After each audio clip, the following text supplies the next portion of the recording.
President Donald Trump called for PBS and NPR to be defunded Wednesday, resuming attacks against public media as Republicans echoed the president's wishes and accused the nonprofit media outlets of reporting with political bias and agendas.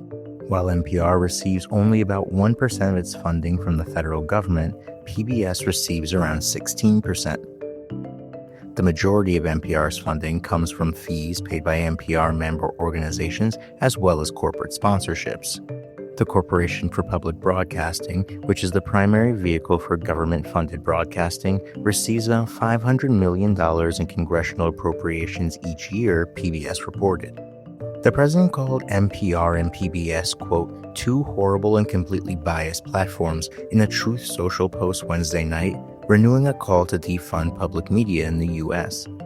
Trump's latest criticism came hours after the heads of NPR and PBS testified in a congressional subcommittee hearing about their reporting practices, facing criticism from figures such as Marjorie Taylor Greene, who called NPR and PBS, quote, radical left-wing echo chambers. Republicans called for an end to public funding for broadcasters during the hearing and repeatedly cited an essay from former NPR business editor Yuri Berliner criticizing the outlet's news coverage and a, quote, absence of viewpoint diversity. The heads of NPR and PBS defended their outlets' values to the American public, also lauding the news and educational programming they provide to smaller communities where few broadcasters exist. Republicans have long pushed for reducing or eliminating government funding to public media.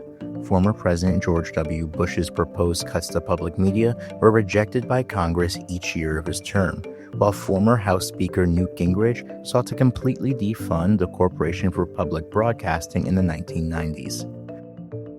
For more on this story, check out Antonio Pequeño's article linked in the description.